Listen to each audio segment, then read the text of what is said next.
Hola, ¿qué tal? Soy Ángel Alba Sánchez y les voy a hablar sobre la teoría de la sociedad de la información. Bueno, estas teorías abarcan cuatro elementos muy fundamentales. El primero es la perspectiva interpretativa.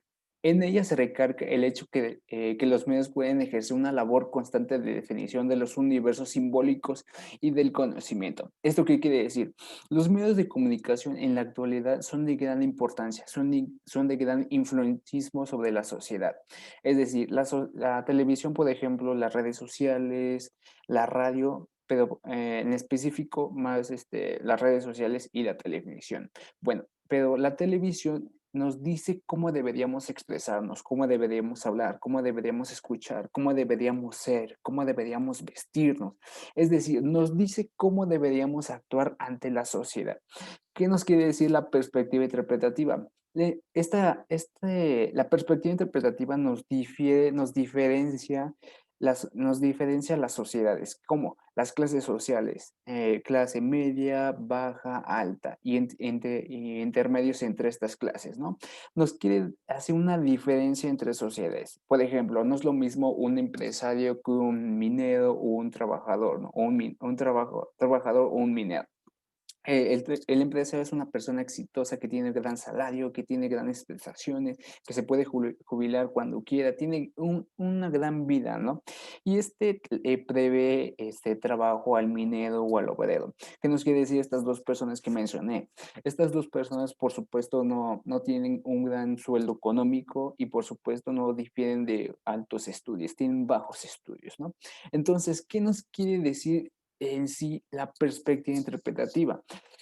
Los medios de comunicaciones nos dicen cómo deberían ser los abogados, los médicos, los ingenieros, los arquitectos, los programadores, los servicios públicos, los políticos. Es decir, es un mundo paralelo al nuestro, es un mundo perfecto referente al mundo real, ¿no?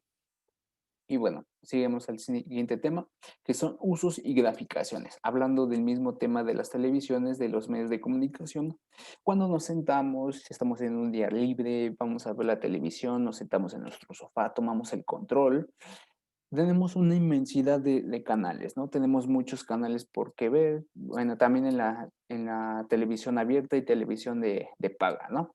Y bueno, tenemos una inmensidad, una serie infinita, bueno, no infinita, pero muchos programas de donde elegir. Entonces, ¿qué nos quiere decir usos y graficaciones? La interrogante aquí sería, ¿realmente la televisión, los medios de comunicación nos hacen más tontos, nos vuelven más idiotas, nos hacen pensar menos?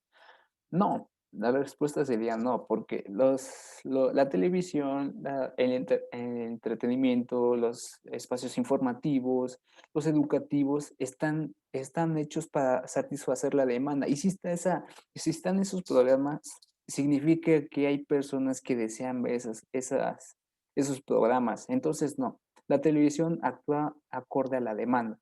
Entonces, la pregunta sería, nosotros como ciudadanos, como individuos, como personas, ¿realmente estamos usando los medios de comunicación de la manera correcta? ¿Los usamos de manera inteligente? ¿Los vemos para ver cosas educativas o solo para ver caricaturas y estar unas 3 horas en el sillón? Eso se refiere a usos y gráficas y graficaciones. Bueno, pasamos a la perspectiva crítica. Bueno, también hablando de las televisiones, cuando vemos la televisión, vemos diferentes canales, diferentes medios informativos, las noticias, vemos que nos difieren mucha información, ¿no? Entonces, la perspectiva crítica nos dice, debemos de dejar de desconectarnos del medio de la comunicación, de la televisión, de las redes sociales, no hay que dejarnos ir por influyentismos, no hay que dejar llevar por la corriente.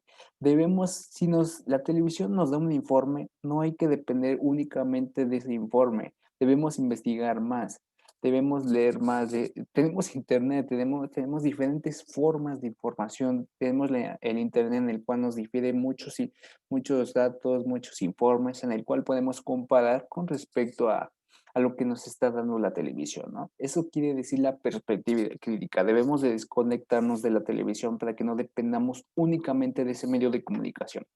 Entonces, una vez que tengamos en cuenta que ya nos desconectamos del medio de comunicación, tendremos una perspectiva crítica, tendremos pensamientos críticos, una personalidad conforme a nuestras leyes, conforme a nuestras actitudes y no referente o no influyentismo por los medios de comunicación, ¿no? A eso se refiere la perspectiva crítica.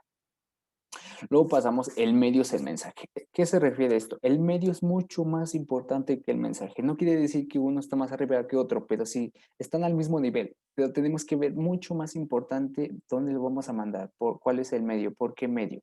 Entonces, a lo largo de la historia, las personas han innovado diferentes formas de comunicación, ¿no? Tales como la radio que se inventó en la Segunda Guerra Mundial, ¿no? En ese entonces, este era el medio más importante en aquella época, en el cual se transmitía cualquier información a cualquier parte del mundo, cualquier persona lo podía escuchar.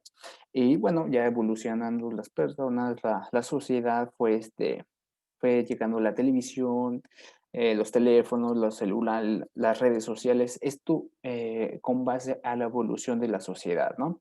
Entonces, ¿qué se refiere? El medio es el mensaje. En la actualidad existen muchísimos medios de comunicación, pero si queremos realmente mandar un mensaje con más potencia, con más audiencia, debemos ponerlo en más audiencia, donde haya más personas activas. ¿Cuáles son? Las redes sociales y la televisión. Tal vez el radio también, pero hay una baja audiencia, pero sobre todo hay mucha audiencia en las redes sociales y en la televisión. Entonces, debemos actualizarnos, debemos adaptarnos conforme a la evolución y a los medios que se están poniendo en la actualidad. Eso se refiere, el medio es el mensaje. Bueno, algunos escritores han llegado a la conclusión que la televisión se ha vuelto una especie de Dios al que todo se le cree. Luego pasamos a la conclusión grupal. Entonces, las personas nacen para ser sociales. A lo largo de la historia, las personas han innovado diversas formas de comunicación, tales como la radio, la televisión, las redes sociales, también el lenguaje de señas. Es decir, vivimos en un gran mundo en que la gran parte de la sociedad tiene razón, sabe poco, mucho de lo que está sucediendo en su país o en cualquier otra cultura. Sin embargo, hay un elemento correspondiente que suele ser incorrecto porque hay demasiada información. Llegamos a la conclusión de que la comunicación puede ser una buena herramienta para transmitir emociones, disgustos, alegrías o cualquier otra forma de información. Es decir, la comunicación no puede dejar de existir porque sin ella el mundo no tendría sentido. Gracias.